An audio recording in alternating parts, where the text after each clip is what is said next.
Good morning students. हमारा topic चल रहा है seven chapter company account issue of shares. पिछले वीडियो में मैंने आपको entries on issue of shares के बारे में बताया था। अब मैं आपको एक बार इसकी थ्योरी पढ़ के बता रहा हूँ कि कैसे एंट्री होती है और फिर आपको कुछ क्वेश्चन करके बताएंगे। ठीक है, आइए देखिए एक बार ज़रा। कहता है the application money must be deposited by the company in A scheduled bank. ध्यान रखना है कि आपको ये याद है कि सबसे पहले हम लोग एप्लीकेशन मनी को मंगवाते हैं और एप्लीकेशन मनी एक शेड्यूल्ड बैंक में जमा होती है। ठीक है, the following entry is made by the company on receiving the application. जब भी एप्लीकेशन का अमाउंट आता है तो हम लोग क्या एंट्री करते हैं, देखते हैं हम लोग bank account debit to share application. जितना पैसा आपके पास एप्लीकेशन का आ जाता है, क्लियर। फिर मैंने आपको बताया था एंट्रीज ऑन अलॉटमेंट या अलॉटमेंट को ड्यू करने की entry, clear. Application money is a part of the share capital of the company. ये ध्यान रखना है कि शेयर कैपिटल का एक पार्ट होता है, क्योंकि हम लोगों ने केवल जितने शेयर इशू करे हैं उसका एक पार्ट एप्लीकेशन पे मंगाया था। रिमेनिंग पार्ट आप अलॉटमेंट पर, फर्स्ट कॉल पर और सेकंड कॉल पर मंगवाते हैं। ठीक है, and as such when the directors allot the share, जब शेयर को अलॉट किया जाता है, the share application money is transferred to capital account. जो पैसा आपके पास एप्लीकेशन पर आया था वो सारा पैसा हमें कहाँ ट्रांसफर करना पड़ता है, शेयर कैपिटल के अंदर, क्लियर। नेक्स्ट बोलता है sometimes the directors do not allot any share to some of the applicant. कई बार हम किसी को कोई भी शेयर नहीं देते हैं, तो मैंने आपको बताया था कि हम उन्हें लेटर ऑफ रिग्रेट दे देते हैं कि हमने आपके शेयर्स को, एप्लीकेशन को जो है ना रिग्रेट कर दिया है, मना कर दिया है। The application money of such applicant is return to them. तो उन्हें एप्लीकेशन का जो अमाउंट आता है वो उन्हें रिटर्न कर दिया जाता है। तो उस केस में हम लोग क्या एंट्री करते हैं, बड़ा सिंपल सा है। आपने लिखा था जब पैसा आया था तो bank account debit to share application लिखा था, लेकिन जब आप रिटर्न करेंगे तो ये एंट्री आपकी रिवर्स पास हो जाएगी, उल्टी पास हो जाएगी, जिसमें आप लिखेंगे share application account debit to bank, क्योंकि अब की बार ये एंट्री आपने रिवर्स पास कर दी है। ठीक है, नेक्स्ट बोलता है those applicant who are allotted shares are sent letter of allotment in which the number of share allotted and the amount due on allotment is mentioned। कहते हैं जिन एप्लीकेंट्स की एप्लीकेशन को हम लोग एक्सेप्ट कर लेते हैं, अब हमें उन्हें शेयर्स को अलॉट करना होता है।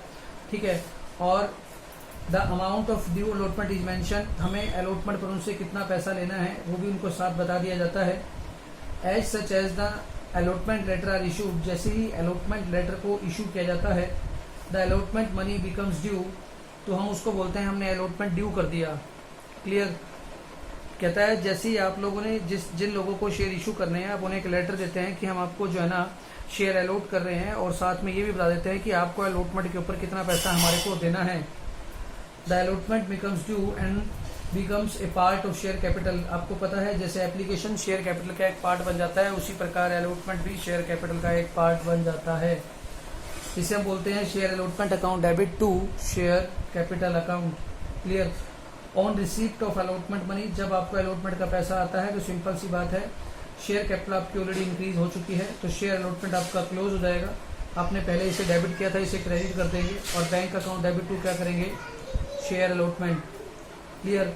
नेक्स्ट आपकी एंट्री आती है एंट्री ऑन फर्स्ट कॉल, यानी कि फर्स्ट कॉल को ड्यू करना। अब यहाँ फर्स्ट कॉल का पैसा मंगाएंगे तो आप क्या लिखेंगे, share first call account debit to share capital. और जब आपके पास फर्स्ट कॉल का पैसा आ जाता है तो आप लिखते हैं share capital as it is रहेगा, और शेयर फर्स्ट कैपिटल का जो आपने अकाउंट खोला था उसे क्लोज करेंगे, तो बैंक अकाउंट डेबिट टू क्या लिखेंगे, share first call. Next entry आती है share second call account debit to share capital account, यानी कि सेकंड कॉल के लिए आपने ड्यू कर दिया, और जब आपको पैसा मिलता है तो आप लिखते हैं bank account debit to share second call. ठीक है, ये मैं आपको पिछले वीडियो में बता चुका था, एक फ्लैशबैक लिया है इकट्ठा करके, क्लियर। अब हमारी जो मेन बात आती है उसको करवाने से पहले आपको एक बात मैं और बता देता हूँ, जिससे कि आपको आगे बिल्कुल भी समस्या नहीं आएगी। ठीक है, देखिए हम लोग एक बात का ध्यान लेकर के चलेंगे। क्या कहते हैं, मान लो अगर आपकी कंपनी का शेयर का प्राइस कितना रुपए है, 10 रुपए है। ठीक है, अगर आप इस शेयर को 10 रुपए में ही इशू करते हैं तो हम इसे बोलते हैं इशू एट पार, यानी कि आपने 10 वाला शेयर 10 में ही इशू किया है तो उसे बोलेंगे इशू एट पार। लेकिन अगर 10 वाला शेयर 10 से ज़्यादा का इशू करते हैं, मान लो 11 का, 12 का, 13, 14, 15 या 20, 30 जितने का भी इशू करते हैं, तो 10 रुपये से ज़्यादा का जितना भी अमाउंट होगा उसे हम लोग बोलते हैं इशू एट प्रीमियम। यानी कि 10 वाला शेयर अगर आपने 15 रुपये का इशू किया है तो 5 रुपये का जो अमाउंट है उसे हम बोलते हैं issue at premium. Is it clear? इसे हम बोलते हैं इशू एट प्रीमियम, यानी कि आपने ये शेयर 5 रुपये प्लस में इशू किया है, इसको हम बोलेंगे issue at premium. Is it clear? तो अगर हम 10 वाला शेयर 10 का इशू करेंगे तो इशू एट पार, पार का मतलब जितने का था उतने का ही इशू किया। और अगर 10 वाला शेयर 15 का इशू करते हैं तो उसे हम बोलते हैं इशू एट प्रीमियम, यानी कि 10 वाला शेयर आपने कितने का इशू किया है, 5 रुपये प्लस, यानी कि इशू एट प्रीमियम पर इशू किया है। Is it clear? चलिए अब मैं आपको कुछ क्वेश्चन करके बताता हूँ जिसमें ये मान के चलेंगे कि अगर मान लो मेरे पास, या मैं ये कहता हूँ कि मैंने अगर 50,000 शेयर इशू करे हैं तो लोगों ने जो अप्लाई किए हैं वो भी क्या किए हैं, 50,000 ही इशू करे हैं। क्लियर है? और 50,000 ही इन लोगों ने क्या करे हैं, अप्लाई करे हैं, एक्सेस में अप्लाई नहीं किया गया। ठीक है, इसके भी 2 केस हो जाते हैं। कहता है मान लीजिए अगर 50 वाले हमने इशू करे और 50 ही अप्लाई किए गए हैं तो कोई समस्या नहीं है, लेकिन अगर लोगों ने कम अप्लाई करे हैं, मान लो 50 की जगह केवल 40,000 अप्लाई करे हैं, तो इसे हम लोग बोलते हैं अंडर सब्सक्रिप्शन। मतलब लोगों ने कम अप्लाई करे, लेकिन अगर वो लोग एक्सेस अप्लाई कर लेते हैं, मान लीजिए 70 आ गया या 50 से प्लस आ गया, तो उस केस को हम लोग क्या बोलते हैं, ओवर सब्सक्रिप्शन। इन केसेस में भी हमारे को एंट्री करके बतानी है, मैं आपको बताता जाऊंगा धीरे धीरे। ठीक है, फिलहाल में आप केवल सिंपल ये मान के चलो कि हमने 50,000 इशू किए थे और 50,000 ही लोगों ने अप्लाई करे हैं। ठीक है, और हमने जो शेयर 10 रुपये वाला था वो 10 का इशू किया, 50 वाला 50 का किया, 100 वाला 100 किया, 200 वाला 200 का किया, तो इसे हम बोलते हैं इशू एट पार। हालांकि मैं इसके क्वेश्चन आपको देख सकते पीछे कल बता रहा था। ठीक है, तो अब मैं आपको नेक्स्ट एक और क्वेश्चन करा के दिखाता हूँ, कम से कम 3 से 4 क्वेश्चन आपको बताता हूँ अभी, ताकि आपको आसान लगना शुरू हो जाए। देखिए, कहता है पवन लिमिटेड ने invited application for 30,000 share. Pawan limited company ने 30,000 शेयर क्या करे हैं, इशू करे हैं। ठीक है, जिसके लोगों से अप्लाई किया है एप्लीकेशन के लिए, वे लोग अप्लाई करें। ठीक है, payment were to be made as follows. Payment लोग किस प्रकार से करेंगे, ₹3 on application, 3 on allotment, 2 on first call and 2 on final call. देखिए 10 रुपये का शेयर था, 3 + 3 6 + 2 + 2 10 हो गया। ठीक है, तो ये सभी पैसे को क्या कर रहा है, पार्ट्स में मंगवा रहा है। All the shares were applied, जैसा कि मैंने कहा कि जितने शेयर लोगों ने, मतलब हम लोगों ने इशू करे हैं, लोगों ने उतने के उतने क्या कर लिए हैं, अप्लाई कर लिए हैं। You are required to prepare journal entries. आपको जर्नल एंट्री को पास करना है। ठीक है, मेनली आपको जर्नल एंट्री ही पेपर में पास करनी होती है, और share capital in the balance sheet, ledger account तैयार करने हैं। लेकिन हम फिलहाल एक ही काम करेंगे, जर्नल एंट्रीज को करेंगे, क्योंकि अगर जर्नल एंट्री ही हमारी क्लियर होगी तो सारे अकाउंट क्लियर हो गए। और इस चैप्टर के अंदर हमारे को जर्नल एंट्री के ऊपर ही ध्यान देना होता है। ठीक है, लास्ट में लिखा हुआ है share issue expense amounted to 8,000 rupees. Shares को जो इशू करने का खर्चा था वो 8,000 का था, ये बिल्कुल लास्ट में एंट्री की जाएगी। फिर बोलता है 4,000 fully paid shares were also issue to promoters. Promoter आपको पता है ये वो लोग होते हैं जो कंपनी का प्रमोशन करते हैं और बाद में उसको रजिस्ट्रेशन कराते हैं, मतलब कंपनी को बनाने का जो काम करते हैं उन्हें हम प्रमोटर कहते हैं। ठीक है, कंपनी को रजिस्ट्रेशन में या इन कॉर्पोरेशन में जो लोग मदद करते हैं उन्हें प्रमोटर कहते हैं। ठीक है, तो इन लोगों को भी हमने क्या किया, 4,000 यानी कि 4,000 फुल्ली पेड शेयर्स दिए हैं। फुल्ली पेड का मतलब है कि एक शेयर 10 रुपये का, और आपने उनको कितने शेयर दिए हैं, 4,000 शेयर दिए हैं, यानी कि टोटल 40,000 के शेयर्स आपने उनको भी इशू करे हैं। ये दोनों एंट्री बाद में होगी, एक्सपेंस वाली और प्रमोटर्स वाली। फिलहाल हमारी ऊपर की एंट्री चलेगी। सबसे पहले आपको ये पता है कि लोग सबसे पहले क्या करते हैं, एप्लीकेशन का अमाउंट जमा कराते हैं। ठीक है, जब वो एप्लीकेशन का अमाउंट जमा कराएंगे तो जितने लोगों ने अप्लाई किए हैं, मतलब सब्सक्राइब किए हैं, भाई ये अप्लाई किए हैं, उतने ही उनको एप्लीकेशन का, उतने शेयर्स के हिसाब से ही उन्हें जो है ना एप्लीकेशन का अमाउंट जमा करवाना पड़ेगा। देखिएगा 30,000 शेयर्स का 3 के हिसाब से एप्लीकेशन मनी कितनी आ जाएगी, 90,000 की। तो आपको ये पता है कि सबसे पहली एंट्री होती है bank account debit to share application 90,000। ठीक है, ऑन डेट ऑफ अलॉटमेंट हमें इस पैसे को क्या करना पड़ता है, शेयर कैपिटल में ट्रांसफर करना पड़ता है। जो नेक्स्ट एंट्री हम लोग पास करते हैं share application account debit to share capital. इस बात का भी ध्यान रखना है कि जो कंपनी ने शेयर इशू करे हैं ना वो इक्विटी शेयर्स इशू करे हैं। क्लियर, प्रेफरेंस शेयर के सामने क्लियरली लिखा होगा प्रेफरेंस शेयर, अदरवाइज हम ये मानेंगे कि ये शेयर कौन से हैं, इक्विटी ही हैं। तो आप क्या करेंगे, इस पैसे को शेयर कैपिटल में ट्रांसफर कर देंगे। नेक्स्ट एंट्री बोलता है, देखो इसने कहा है transfer application money to share capital. फिर हम लोग ऑन डेट ऑफ अलॉटमेंट, इसको हम लोग बोलते हैं ड्यू करना। जब आप ड्यू करेंगे तो क्या लिखेंगे, equity share allotment account debit to share capital, यानी कि अब आपने उससे अलॉटमेंट का पैसा मंगवा लिया, कितना 90,000, क्योंकि 30,000 शेयर इशू करे हैं। 30,000 शेयर्स का आपने कितने के हिसाब से, 3 रुपीज़ के हिसाब से ही अलॉटमेंट का पैसा मंगवा लिया। और जब वो पैसे देगा तो हम लिखते हैं bank account debit to share allotment account. Clear.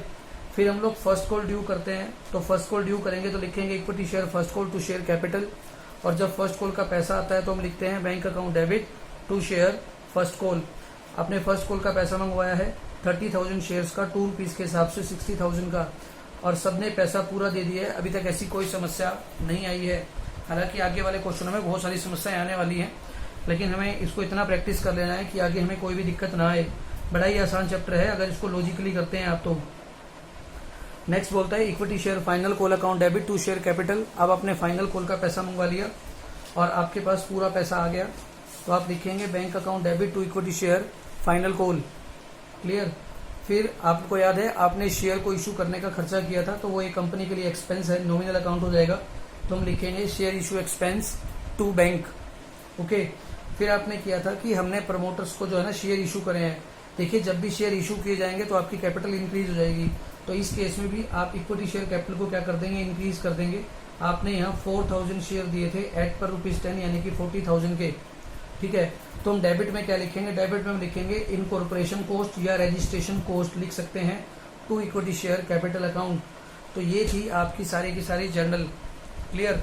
अब आप इसको बैलेंस शीट में कैसे दिखाएंगे, देखिए जहां आपने सीधा मंगवा रखा है एप्लीकेशन के ऊपर पैसा, यानी कि ये इशू कर रखे हैं आप लोगों ने। आपको इस क्वेश्चन के अंदर रजिस्टर्ड कैपिटल नहीं दी हुई है, ऑथराइज्ड कैपिटल नहीं दी हुई है। तो जब आप शेयर कैपिटल तैयार करते हैं, ठीक है, तो मैं आपको बता देता हूं, तो आप सबसे पहले ऊपर बैलेंस शीट लिखते हैं। बैलेंस शीट में जो आपका सबसे पहला कॉलम आता है उसको हम बोलते हैं इक्विटी एंड लायबिलिटी। ठीक है, और इक्विटी एंड लायबिलिटी के अंदर जो सबसे पहला हेड आता है उसको हम बोलते हैं शेयर होल्डर फंड।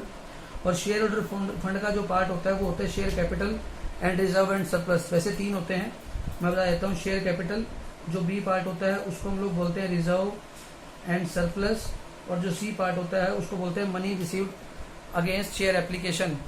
ठीक है, या हम इसको बोल देते हैं share application money pending allotment. Clear. तो ये हमारा जो है ना मेन, ठीक है, मैं बता दूं share capital reserve and surplus, और जो नेक्स्ट होता है वो money received against share warrants. इसका नाम होता है money received against share warrants.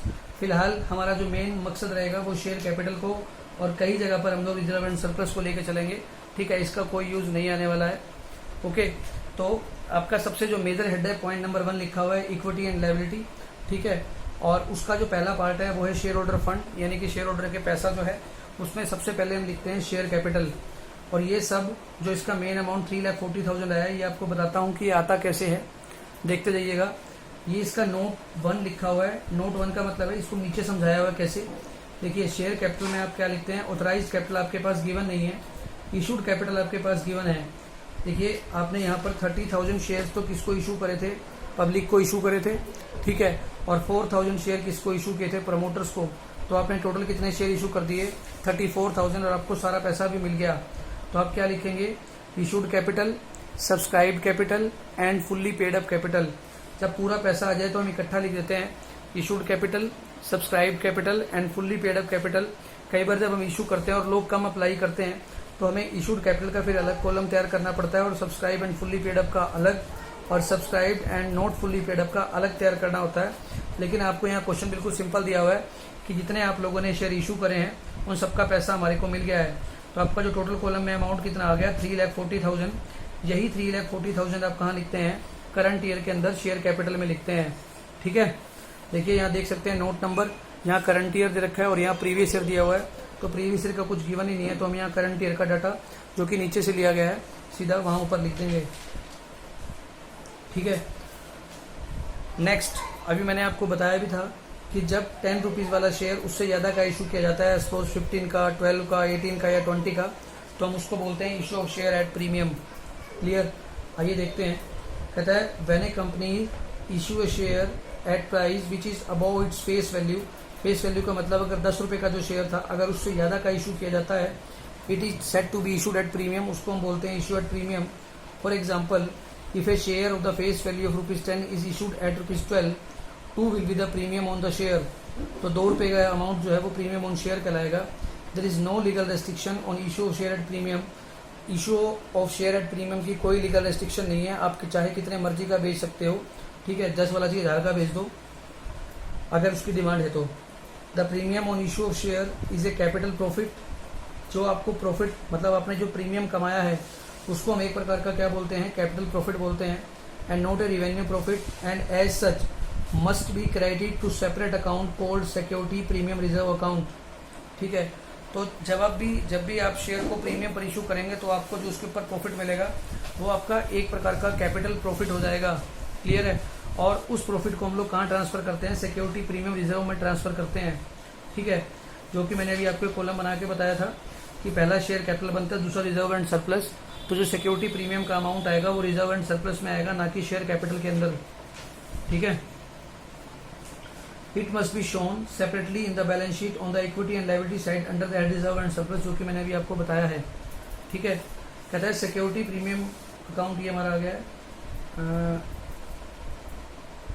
कहता है आप सिक्योरिटी प्रीमियम भी यूज कर सकते हो और सिक्योरिटी प्रीमियम रिजर्व, दोनों वर्ड्स को यूज कर सकते हो, इसमें कोई समस्या नहीं है। ठीक है। आगे बोलता है under section 52 sub section 2 of the company act 2013 the amount of security premium reserve may be used only for the following purpose. कहता है अब जो आपने अपने शेयर्स को प्रीमियम पर इशू किया है, देखिए 10 रुपये से ऊपर का जितना भी अमाउंट है वो आपका प्रीमियम का है, उसको हम अलग डिवाइड कर लेंगे। उस प्रीमियम का आप कहाँ कहाँ पे यूज कर सकते हैं, क्योंकि आपके लिए एक प्रकार का क्या बन गया है, वो कैपिटल प्रॉफिट बन गया है। देखिए, in writing off the preliminary expense of the company. Preliminary का मतलब होता है जो कंपनी को स्टार्टिंग में खर्चे करने पड़ते हैं, तो आप इस सिक्योरिटी प्रीमियम का यूज कहाँ कर सकते हैं, प्रीलिमिनरी एक्सपेंसेस को राइट ऑफ करने के लिए। दूसरा, for writing off the expense commission और discount allowed on issue of shares और डिबेंचर्स ऑफ द कंपनी।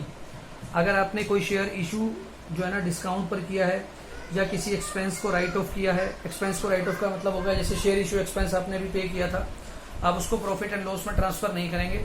ठीक है, कहीं उसको लॉस दिखा दो। ठीक है, आप उसे सिक्योरिटी प्रीमियम रिजर्व से यूज कर सकते हैं। लेकिन अगर आपके पास सिक्योरिटी प्रीमियम नहीं है तब आप उसको प्रॉफिट एंड लॉस में ही दिखाएंगे। ठीक है, अगर आपने कोई कमीशन दिया है या डिस्काउंट दिया है तो आपके लिए एक प्रकार का लॉस है, उसे आप प्रॉफिट एंड लॉस में ना दिखा करके अगर आपके पास सिक्योरिटी प्रीमियम का अमाउंट अवेलेबल है तो वहां से राइट ऑफ कर लेंगे। क्लियर। तो प्रॉफिट एंड लॉस में दिखाने की जरूरत आपको नहीं पड़ेगी। फिर कहता है for issue fully paid bonus share to the share holder of the company.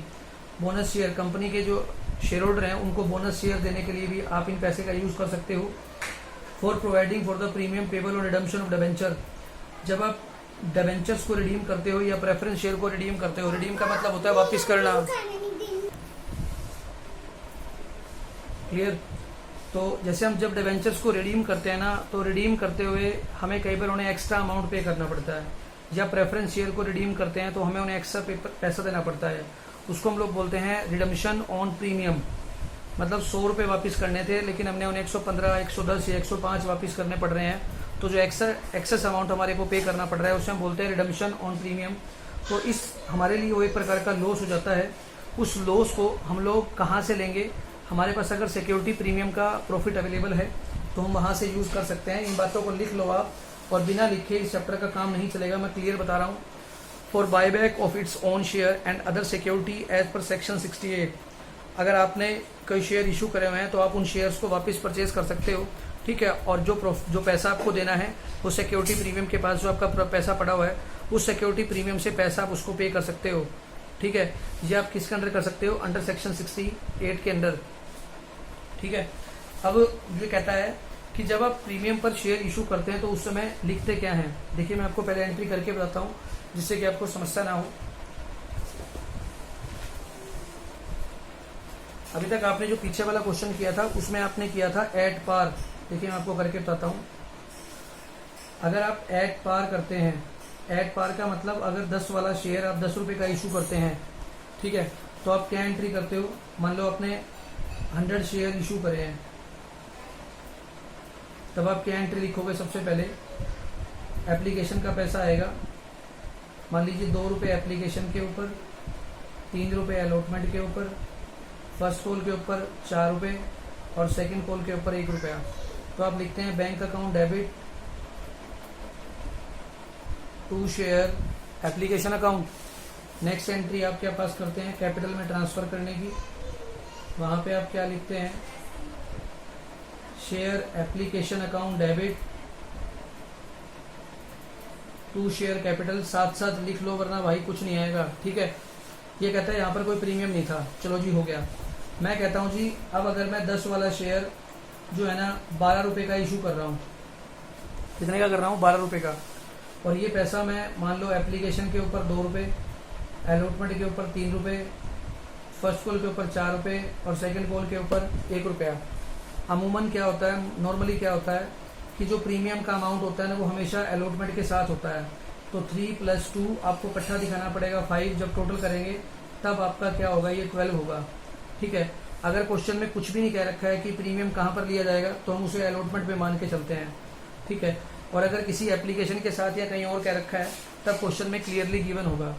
मैं ये कहता हूँ मान लो अगर ये अलॉटमेंट पे ना होकर के आपको कहाँ दिखा रहा है, एप्लीकेशन के ऊपर दिखा रहा है, ठीक है, तो इसका मतलब ये है कि आपको एप्लीकेशन का पैसा कितना मिला होगा, 4 रुपीज़ के हिसाब से मिला होगा, ठीक है। मैंने कहा था 100 शेयर हैं आपके जो इशू करे हैं और लोगों ने 100 अप्लाई कर लिए, तो इसको हम बोलते हैं इशू एट प्रीमियम। अब आप पहली एंट्री क्या पास करेंगे, देखिए आपके पास पैसा कितना आया है, बैंक अकाउंट डेबिट 100 शेयर का 4 रुपये के हिसाब से टू शेयर एप्लीकेशन अकाउंट, आपके पास 400 रुपीज़ आ गए। अब आप नेक्स्ट एंट्री क्या पास करेंगे, शेयर एप्लीकेशन अकाउंट डेबिट 400, जैसे आपने यहाँ पास की थी, टू शेयर कैपिटल 100 शेयरों का 2 के हिसाब से 2 रुपीज़, और आपको प्रीमियम में मिला है तो आप लिखेंगे सिक्योरिटी प्रीमियम, रिजर्व भी लिख सकते हैं, रिजर्व 200, 100 शेयर का 2 के हिसाब से 200 आपका क्या आ गया, सिक्योरिटी प्रीमियम का पैसा आ गया।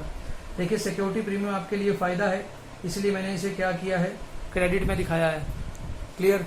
तो इसे हम बोलते हैं bank account debit to share application to security premium reserve, clear.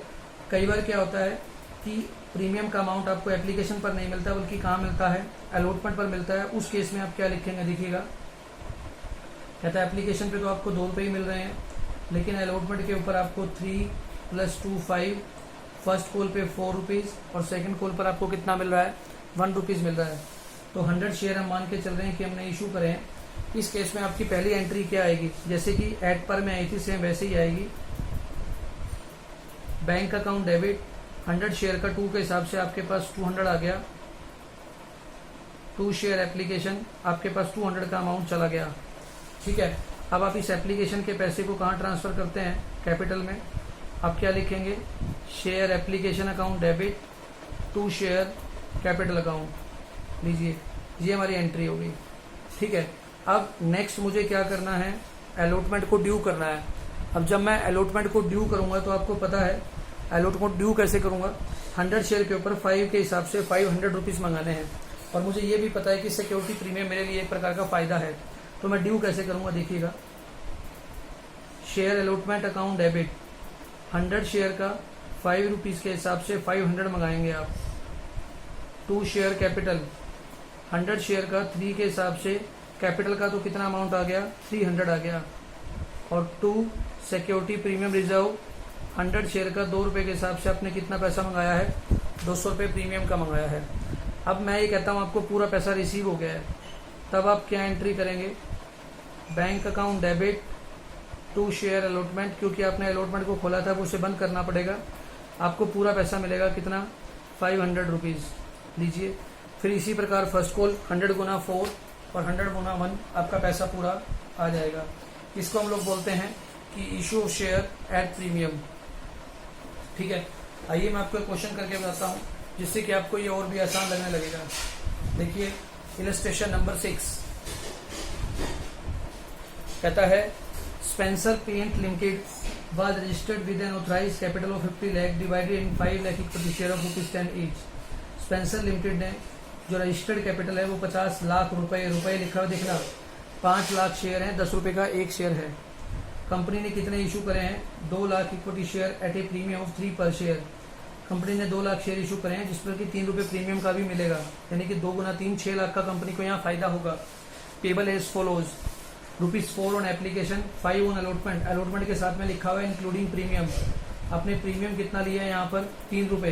3 रुपए तो प्रीमियम का है, मतलब अलॉटमेंट का अमाउंट कितना है? 2 रुपए। तो 2 + 3 टोटल कितना हो गया? 5 रुपीज हो गया, क्योंकि इसने क्वेश्चन में क्या रखा है? Including premium. फर्स्ट पोल के ऊपर 2 रुपए और सेकंड एंड फाइनल पोल के ऊपर भी कितना? 2 रुपए। टोटल करेंगे तो आपका ये 12 रुपए ही आएगा। All share were subscribed and all money were received. Share issue करने का जो एक्सपेंस था वो कितना था? 75,000 था, जिसे हमने कहाँ से चार्ज कर लिया? सिक्योरिटी प्रीमियम से चार्ज कर लिया। कोई बात नहीं, ठीक है। सबसे पहले आपके पास कौन सा पैसा आएगा? एप्लीकेशन का आएगा। क्लियर? 2 लाख शेयर हैं जो आपने इशू करे हैं, ऑथराइज कैपिटल का यहाँ कोई मतलब नहीं है। क्लियर? 2 लाख शेयरों का एप्लीकेशन के ऊपर 3 रुपए के हिसाब से आपके पास 4 रुपए के हिसाब से कितना आ गया? 8 लाख रुपए। तो आप क्या लिखेंगे? Bank account debit to share application 2 lakh multiply 4 lakh, आपके पास 8 लाख रुपीज आ गया। फिर आप इस पैसे को कहाँ ट्रांसफर करते हैं? शेयर कैपिटल के अंदर। क्लियर? फिर आप यहाँ क्या करते हैं? नेक्स्ट एंट्री ड्यू करने की, equity share allotment account debit 2 lakh का 5 के हिसाब से 10 लाख। 2 इक्विटी शेयर कैपिटल, जिसमें 2 रुपए तो 2 लाख मल्टीप्लाई 2 4 लाख कैपिटल का है, और सिक्योरिटी प्रीमियम का कितना है? 6 लाख रुपीज है। ठीक है। नेक्स्ट एंट्री हमारे पास पैसा आने की है, तो हम लिखेंगे bank account debit to equity share allotment. Clear? फिर मैं फर्स्ट कॉल को ड्यू करूंगा और क्या लिखूंगा? Equity share first call to share capital 2 lakh share का 2 रुपीज के हिसाब से 4 लाख मंगवा लिया, और फिर फर्स्ट कॉल का क्या कर दिया? पैसा दे दिया। नेक्स्ट आपने सेकंड कॉल को ड्यू किया, और फिर आपको सेकंड कॉल का क्या मिल जाएगा? पैसा मिल जाएगा। Simple question. ओके। और लास्ट एंट्री में आपको क्या बता रहा है कि आपने शेयर इशू करना है, एक्सपेंस किया था, तो हम क्या लिखेंगे? Share issue expense to bank. ठीक है। अब यहाँ पर हमारे को क्या रखा है कि आपने इस एक्सपेंस को कहाँ से चार्ज करना है? सिक्योरिटी प्रीमियम से।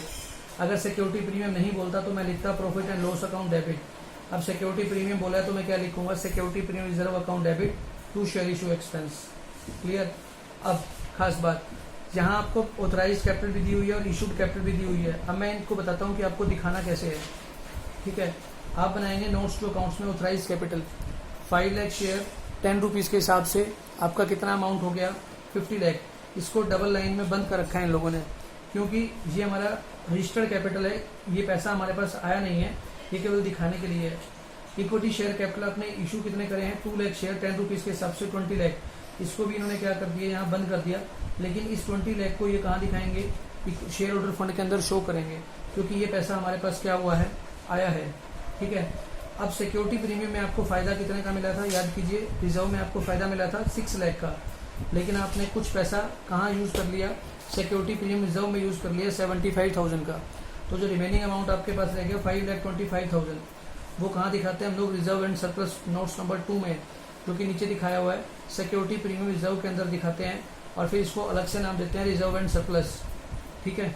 तो ये था हमारा 25,25,000 रुपये। जब आप बैंक अकाउंट तैयार करते हैं, देखो इसने कहा है कि आपको एक तो जनरल एंट्री तैयार करनी है और एक बैंक अकाउंट तैयार करना है। आपको बैंक अकाउंट का मतलब पता ये है कि जितनी भी बैंक की ट्रांजैक्शन है केवल वही बैंक अकाउंट में आएंगी। देखो ये सारी आपने क्या कर रखी है? जनरल कर रखी है। ठीक है। इस जनरल में से जितनी भी बैंक वाली एंट्री है वो देखो, जहाँ बैंक से पैसा आ रहा है तो बैंक डेबिट हो जाएगा 8 लाख से। आप चेक कर सकते हैं, बैंक 8 लाख से एप्लीकेशन से डेबिट हो गया। इसी प्रकार अलॉटमेंट से भी डेबिट हो गया, अलॉटमेंट का पैसा आया। फिर फर्स्ट कॉल का पैसा आया, फिर आपके पास फाइनल कॉल का पैसा आया, और यहाँ आपने शेयर इशू एक्सपेंस किए 75,000, जिससे कि आपका बैंक अकाउंट क्रेडिट हो गया।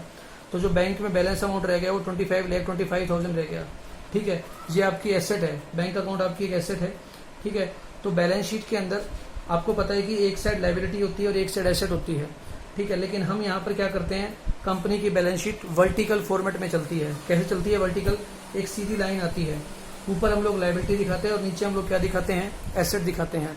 आप देख सकते हैं लायबिलिटी में कैपिटल का अमाउंट आ गया प्लस रिजर्व एंड सरप्लस का आ गया, लेकिन कैश एंड कैश इक्विवेलेंट आपकी एसेट है जिसका अमाउंट कितना है? 25,25,000 है। क्लियर? तो ये था आपका बैंक अकाउंट। ओके, एक सिंपल क्वेश्चन और देखिए आगे इसके बाद। कहता है in case of payment in lump sum. Lump sum का मतलब होता है कई बार आपको एप्लीकेशन के समय ही सारा पैसा इकट्ठा पेमेंट कर दिया जाता है, उस केस में आप क्या जल्द एंट्री करेंगे। सोचने की जरूरत नहीं है, बिल्कुल सिंपल क्वेश्चन है, मैं पढ़ के बताऊँ। देखिए, सत्यम लिमिटेड ने 10,000 इक्विटी शेयर इशू करे, 100 रुपीज़ का एक था, 20 रुपीज़ पर शेयर के हिसाब से प्रीमियम का अमाउंट भी था, यानी कि 100 + 20 आपने कितने का शेयर इशू कर दिया, 120 रुपीज़ का शेयर इशू कर दिया। और ये कह दिया कि पूरा का पूरा अमाउंट आपके पास कहाँ आ गया, एप्लीकेशन पे आ गया, मतलब कोई इंस्टॉलमेंट का चक्कर नहीं है। इसका मतलब ये है कि आपको 10,000 शेयर का 120 के हिसाब से पूरा पैसा 12 लाख रुपए कहाँ आ गया, एप्लीकेशन पे आ गया। तो उस केस में आप एंट्री क्या लिखेंगे, ध्यान रखना आपको एप्लीकेशन और अलॉटमेंट दोनों को एक साथ दिखाना पड़ेगा, क्योंकि आपने एप्लीकेशन का पैसा भी रिसीव कर लिया और साथ साथ शेयर अलॉट भी कर दिए, क्योंकि सारा पैसा क्या आया आपके पास, इकट्ठा आया है। तो एंट्री में थोड़ा सा बदलाव होगा। क्या एंट्री करेंगे, bank account debit to equity share application and allotment account debit कर देंगे हम लोग, कितने अमाउंट से, 12 लाख रुपए से। और फिर हम इसको, आपको पता है, कैपिटल में ट्रांसफर करते हैं। सिंपल लिखेंगे equity share application and allotment account debit to equity share capital and to security premium reserve, जिसमें कि 10,000 शेयर हैं, 100 रुपीज़ के हिसाब से 10 लाख की आपकी कैपिटल हो गई, और 10,000 शेयर 20 रुपीज़ के हिसाब से आपका प्रीमियम का अमाउंट हो गया। तो टोटल अमाउंट आपका कितना आ गया, 12 लाख रुपीज़ आ गया। इलस्ट्रेशन नंबर 8 देखिए, इलस्ट्रेशन नंबर 8 में आपको कह रहा है सिंपल कैश बुक। कहता है जब भी आपको क्वेश्चन के अंदर कैश बुक को यूज़ करना हो, बिल्कुल भी सोचने की जरूरत नहीं है, जब भी क्वेश्चन में आप कैश बुक यूज़ करेंगे, सिर्फ एक बात ध्यान रखना, जितनी भी बैंक की एंट्री है आप जर्नल में नहीं करेंगे, सीधा उसकी क्या बनाएंगे, आप बैंक अकाउंट तैयार करेंगे जैसे आपने पीछे किया था। ओके, और जो बैंक के अलावा दूसरी एंट्री, जैसे पहली entry bank account debit to equity share application, ये आपकी जर्नल में नहीं आएगी, ये कहाँ जाएगी, बैंक अकाउंट में डेबिट साइड में लिख देंगे to equity share application and allotment. लेकिन सेकेंड एंट्री में कहीं भी बैंक का यूज नहीं है, तो ये एंट्री कहाँ जाएगी, आपकी जर्नल में जाएगी। क्लियर, क्वेश्चन नंबर 8 आपका यही है फॉर्मेट, बस यही कहना चाहता है वो आपसे। देखिए, जो बैंक वाली एंट्री है वो नीचे चलेगी कैश बुक के अंदर, और जो बैंक की एंट्री नहीं है, ट्रांसफर वाली एंट्री है सारी की सारी, वो कहाँ चली गई, जर्नल में चली गई। ठीक है, issue of share at discount, ये अब आपके सिलेबस में नहीं है। ठीक है, अब आप इसे नहीं कर सकते हैं, इसने कह भी रखा होगा prohibition on issue of share at discount, company act 2013 के अकॉर्डिंग, एज पर सेक्शन 53 के अकॉर्डिंग अब आप क्या कर सकते हैं, शेयर को डिस्काउंट पर इशू नहीं कर सकते हैं। ठीक है, क्वेश्चन नंबर 8 तक आपके सभी क्वेश्चन हो जाएंगे, आपको केवल क्वेश्चन नंबर 5, 6, 7 और 8, ठीक है, शुरू के 4, 1, 2, 3, 4 आपको नहीं करना है, उसको आपको नेक्स्ट वीडियो में बताया जाएगा कि आपको उन क्वेश्चन को अटेम्प्ट कैसे करना है। क्लियर।